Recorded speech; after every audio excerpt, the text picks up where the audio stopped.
प्रधानमंत्री नरेंद्र मोदी ने रविवार को मन की बात कार्यक्रम के 125वें एपिसोड में देश को संबोधित किया। इस दौरान उन्होंने देश के कई बड़े मुद्दों पर अपनी बात रखी।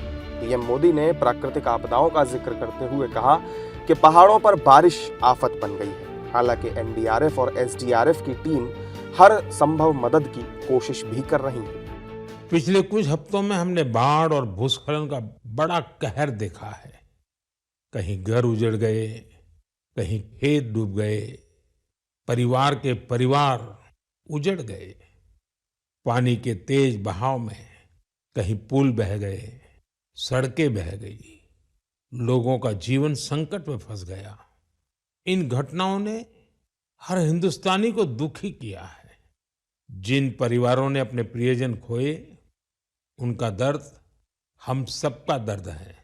जहां भी संकट आया, वहां के लोगों को बचाने के लिए हमारे एनडीआरएफ, एसडीआरएफ के जवान, अन्य सुरक्षा बल, हर कोई दिन रात जुटे रहे।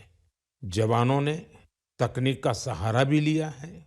थर्मल कैमरे, लाइव डिटेक्टर, स्नीफर डॉग्स और ड्रोन सर्विलेंस ऐसे अनेक आधुनिक संसाधनों के सहारे राहत कार्य में तेजी लाने की भरपूर कोशिश की गई। इसके अलावा पीएम मोदी ने जम्मू कश्मीर का भी जिक्र किया और वहां की उपलब्धियां भी गिनाई। जम्मू कश्मीर के पुलवामा के एक स्टेडियम में रिकॉर्ड संख्या में लोग इकट्ठा हुए।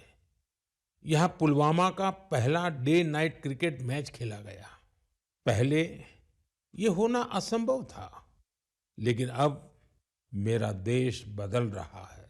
दूसरा आयोजन जिसने ध्यान खींचा वो है देश में हुआ पहला खेलो इंडिया वाटर स्पोर्ट्स फेस्टिवल, और वो भी श्रीनगर की डल झील पर हुआ।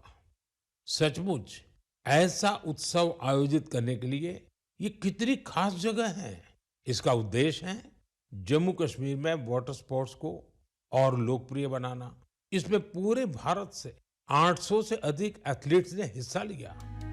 पीएम मोदी ने सिविल सर्विस परीक्षा का जिक्र करते हुए कहा कि जो छात्र यूपीएससी क्लियर नहीं कर पाते, अब उन्हें भी नौकरी दी जाएगी। एक डिजिटल प्लेटफॉर्म बनाया गया है और इसका नाम है प्रतिभा सेतु।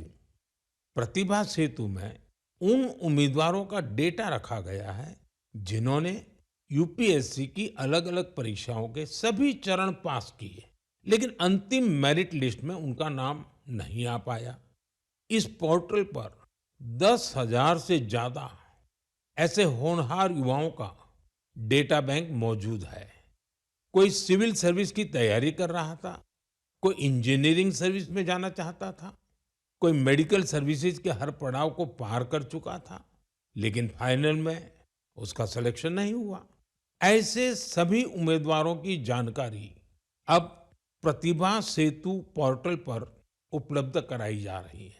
इस पोर्टल से प्राइवेट कंपनियों इन होनहार स्टूडेंट्स की जानकारी लेकर उन्हें अपने यहाँ नियुक्ति दे सकती है। पीएम मोदी ने मन की बात कार्यक्रम में मध्य प्रदेश के शहडोल स्थित एक गांव में फुटबॉल क्रांति का जिक्र किया, जिसे जर्मनी के एक बड़े कोच ने देखा और अब वो शहडोल के खिलाड़ियों को जर्मनी में फुटबॉल की ट्रेनिंग देना चाहते हैं। साथ ही पीएम मोदी ने गुजरात के सूरत में सिक्योरिटी गार्ड का काम करने वाले जितेंद्र सिंह राठौड़ का भी जिक्र किया। मैंने पॉडकास्ट में बातों बातों में मध्य प्रदेश के शहडोल के फुटबॉल के क्रेज से जुड़ा एक गांव का वर्णन किया था। दरअसल 2 साल पहले मैं शहडोल गया था, वहां के फुटबॉल प्लेयर से मिला था। पॉडकास्ट के दौरान एक सवाल के उत्तर में मैंने शहडोल के फुटबॉल खिलाड़ियों का भी जिक्र किया था। यही बात जर्मनी के फुटबॉल खिलाड़ी और कोच डिटमार बायर्सडॉर्फर ने भी सुनी। शहडोल के युवा फुटबॉल खिलाड़ियों की लाइफ जर्नी ने उन्हें बहुत प्रभावित और प्रेरित किया। सही में किसी ने कल्पना भी नहीं की थी कि वहां के प्रतिभाशाली फुटबॉल खिलाड़ी दूसरे देशों का ध्यान अपनी ओर आकर्षित करेंगे। अब जर्मनी के इस कोच ने शहडोल के कुछ खिलाड़ियों को जर्मनी की एक एकेडमी में ट्रेनिंग देने की पेशकश की है। पीएम मोदी ने मन की बात कार्यक्रम में लोगों से स्वदेशी सामानों को बढ़ावा देने और स्वच्छता पर ध्यान देने की बात भी कही। इसके अलावा उन्होंने स्वच्छता और पर्यावरण को लेकर लोगों को सक्रिय भागीदारी के लिए भी प्रेरित किया।